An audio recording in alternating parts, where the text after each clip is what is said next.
এই ছোট্ট ফোনটা আমাদের বাচ্চাদের জীবন নষ্ট করে দিচ্ছে। একটি 3 বছরের বাচ্চা যে খায় না, যদি না তার মা মোবাইলে কার্টুন চালিয়ে দেয়। এখনকার দিনে লাখ লাখ ঘরে একই দৃশ্য, একটি ছোট্ট ফোন, আর তার প্রভাব এতটাই গভীর যে বাচ্চাদের মস্তিষ্কের রাসায়নিক গঠনটাই বলতে দিচ্ছে। 5 বছরের এক বাচ্চা এখনও ঠিকঠাকভাবে কথা বলতে শেখেনি, কারণ তার মা বাবা সারাদিন কাজে ব্যস্ত থাকে, সময় নেই। ফলাফল, বাচ্চাটা সারাদিন টিভির সামনে বসে থাকে। আজকের যুগে ফোন শুধু একটি গ্যাজেট নয়, এটি এক ধরনের স্কেপ বাটন হয়ে গেছে।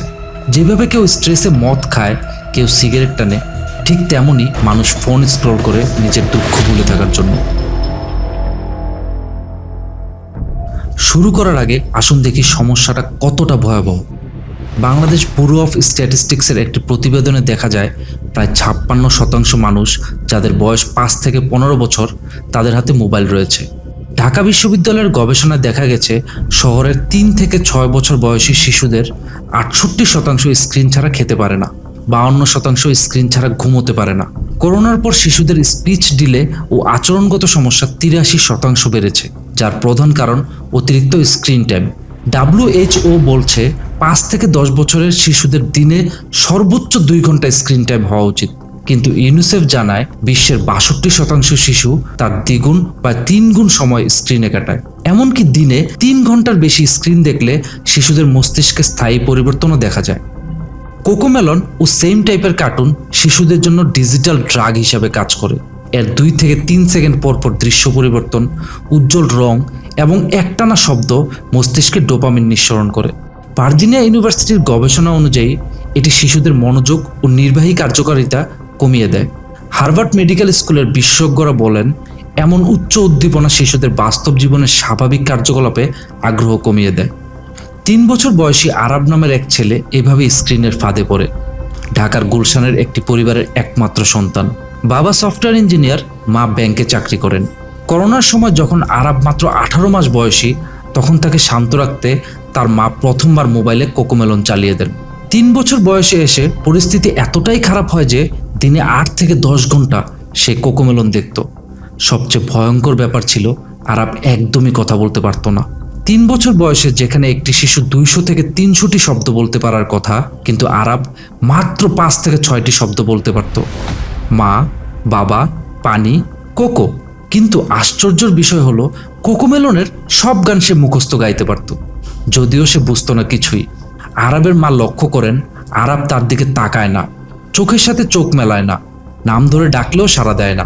যখন মোবাইল কেড়ে নেওয়া হয়, আরাব নিজের মাথা দেয়ালে ঠুকতো, কামড় দিত, চিৎকার করতো এমনভাবে যেন তার প্রাণ যাচ্ছে। ডাক্তারের কাছে নিয়ে গেলে প্রাথমিকভাবে সন্দেহ করা হয় অটিজম স্পেকট্রাম ডিসঅর্ডার, কিন্তু বিস্তারিত পরীক্ষার পর নির্ণয় হয় ভার্চুয়াল অটিজম, যেখানে অতিরিক্ত স্ক্রিন এক্সপোজারের কারণে শিশুর মধ্যে অটিজমের মতো লক্ষণ দেখা দেয়। পেডিয়াট্রিক নিউরোলজিস্ট ব্যাখ্যা করেন, কোকোমেলনের অত্যাধিক দ্রুত এবং উজ্জ্বল ভিজুয়াল স্টিমুলেশন আরাবের মস্তিষ্কের স্বাভাবিক বিকাশকে বাধাগ্রস্ত করছে। তার মস্তিষ্ক শুধুমাত্র স্ক্রিনের উচ্চ উদ্দীপনায় সাড়া দেয়। বাস্তব জীবনের স্বাভাবিক মানুষের কথা, খেলনা, পরিবেশ এসবে আগ্রহ হারিয়ে ফেলেছে। এই ঘটনা থেকে আমরা স্পষ্ট দেখতে পাচ্ছি যে স্ক্রিন আসক্তি শুধুমাত্র একটি সময় নষ্টের ব্যাপার নয়, এটি শিশুদের মস্তিষ্ক, শরীর, আবেগ এবং ভবিষ্যৎ ধ্বংস করছে। তাহলে যদি আপনার সন্তান নিয়মিত মোবাইল বা ট্যাবলেট দেখে, তাহলে কি ঘটতে পারে? ভাষা বিকাশের বাধা, মনোযোগের সমস্যা, আচরণগত সমস্যা, শারীরিক ক্ষতি, মানসিক স্বাস্থ্যের ক্ষতি।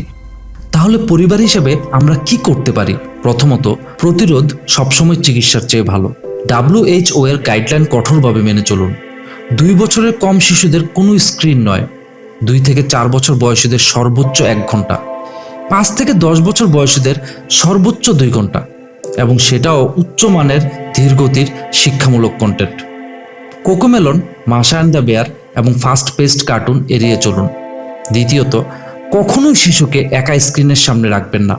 যা দেখছে সেটা নিয়ে কথা বলুন, প্রশ্ন করুন, ব্যাখ্যা করুন। ইউটিউবের অটোপ্লে বন্ধ রাখুন, কারণ এটি অ্যালগোরিদমের মাধ্যমে ক্ষতিকর কন্টেন্টের দিকে নিয়ে যেতে পারে। এবং সবশেষে মনে রাখবেন, আপনার সন্তানের সাথে আপনার সম্পর্ক এবং বন্ধন যত শক্তিশালী হবে, স্ক্রিনে আসক্তির ঝুঁকি তত কম হবে। শিশুরা অনেক সময় একাকিত্ব, বিরক্তি বা মনোযোগের অভাব পূরণ করতে স্ক্রিনের দিকে যায়। আপনি যদি প্রতিদিন তাদেরকে সময় দেন, তাদের কথা শুনেন, তাদের সাথে খেলেন, তাহলে তারা ভার্চুয়াল জগতে হারিয়ে যাবে না। আপনার পরিচিত প্রতিটি বাবা মা, দাদা দাদি, নানা নানি, শিক্ষক সবাইকে এই ইম্পর্টেন্ট তথ্যটি পৌঁছে দিন, কারণ এটি শুধু আপনার সন্তান নয়, পুরো একটি প্রজন্মের ভবিষ্যৎ ঝুঁকিতে। কমেন্টে জানান আপনার সন্তানের স্ক্রিন টাইম কত এবং আপনি কি পদক্ষেপ নিচ্ছেন। যদি এই ভিডিওটি আপনার চোখ খুলে দিয়ে থাকে তাহলে অবশ্যই লাইক করুন এবং শেয়ার করুন। দেখা হবে নেক্সট ভিডিওতে।